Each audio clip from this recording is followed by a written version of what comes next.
So in our Taylor test kit, this is the test kit that we want to use. A couple things we want to know about. You can read this book, but it's got a lot of bad information. This book is designed to sell chemicals and bad stuff for the human body. Only do what we're asking you to do to keep you safe and healthy. When you're testing your alkalinity and you're looking for where do I need to keep my stuff at, we're not going to measure chlorine all the time.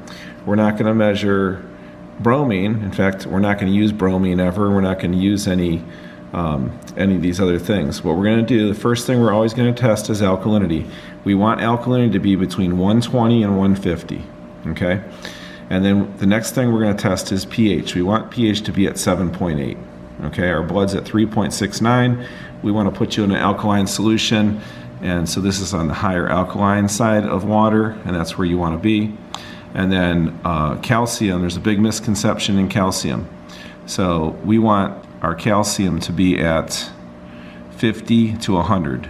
And we never ever want to add calcium to the water when there's any kind of dirt, or if you see anything that looks like algae or anything like that, because it's going to take that bacteria and it's going to impregnate it into the gel coat of the pool or whatever the surface of your pool is. So be very cautious about adding calcium chloride.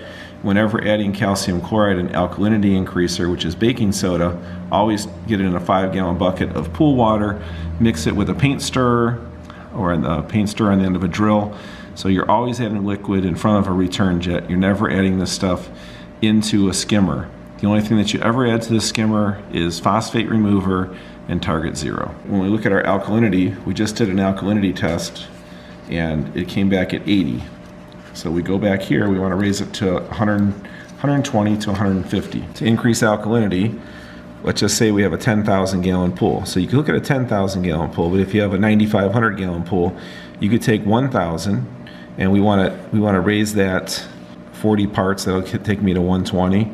If I wanted to go a little bit cleaner with the water, I could go ahead and raise 70 parts per million.